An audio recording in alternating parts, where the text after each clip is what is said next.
Okay, so last one.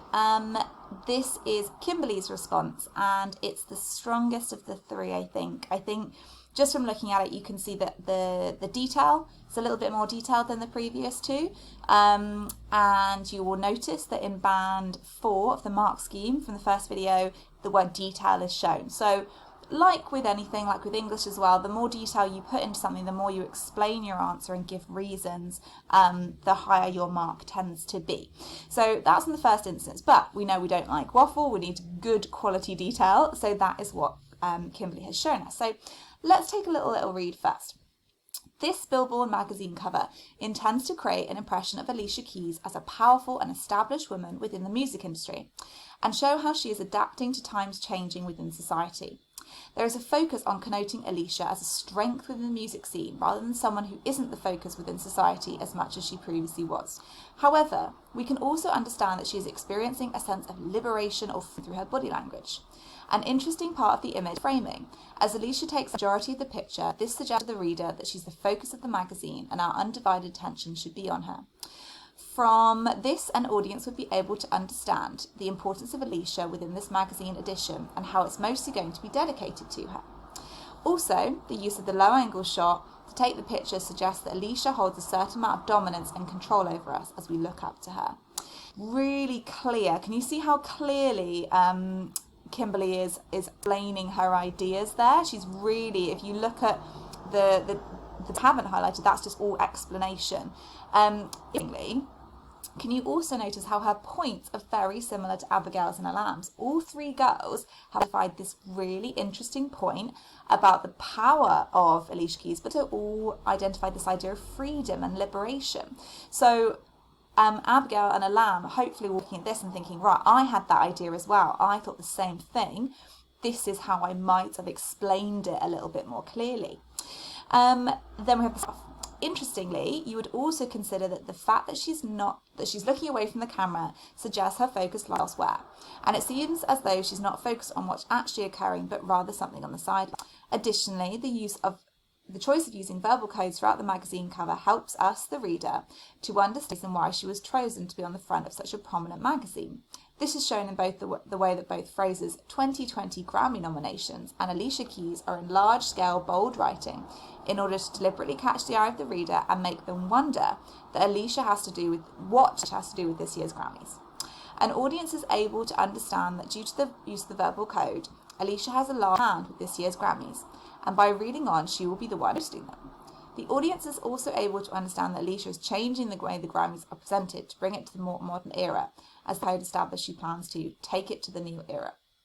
So again, similar focus on the same details, but we've got a little bit more depth in the interpretation in terms of why. Another thing I really like about Kimberly's answer, as you've seen, is I've highlighted the use of connectives. So the fact that she's saying also, interestingly, additionally, I think that's really showing that she's developing her answer and offering a range of ideas, which is really, really good practice. So how could she improve? Well, as you can see here, I've identified a couple of things where I think she's got a really good answer. It's really clear, consistent use of media terminology, consistent explanation, lovely, lovely structure of her answer. The thing that I would really focus on is this top idea of nuanced meaning and links across her answer. Excellent analysis is analysis defined by something which is really clearly linked. So you establish your point at the beginning, your argument, and then you link everything together and you come back to that argument at the end. So here in red, you can see I've put, on this point, interestingly, Kimberly says, her focus is elsewhere, as if she's focused on something what's occurring off to the sidelines. And I was like, that is interesting, but I don't think you've told me what's interesting about it. I agree that you've noticed something interesting, so that's that top band, but I don't think that you've unpacked why it's interesting. So my suggestion would be, well, actually, is that interesting because it links back to your previous point about freedom?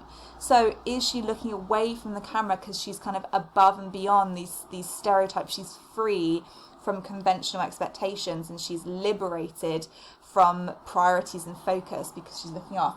So therefore the meaning created that she's kind of unique in her perspective on the world or on life, or she's creating that new path. At the end you mentioned into the new era, like maybe her looking off the camera is looking at that new era, looking down that new path.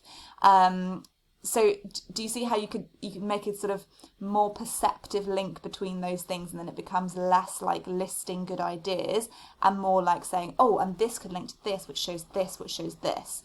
At the end there, I've just suggested that. So link your points together to create a cohesive analysis. So at the beginning you say, well, she's this powerful woman, but at the end you're saying she's bringing this change.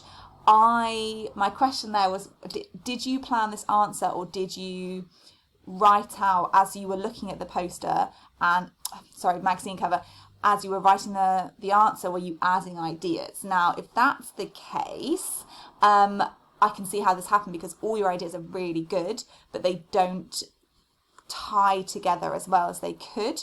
So my suggestion would be working on your planning so that you introduce this idea of liberation and freedom in this first section, when you talk about powerful and established, and then sort of consistently refer to it.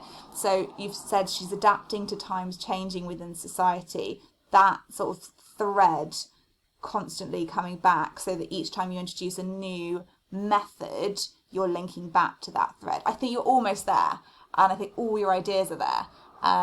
So I've given you 10 marks. I've given Kimberly 10 marks. It probably could be 11. I'm a bit of a harsh marker, and I do think it's a very good answer. But that would be my EBI for next time.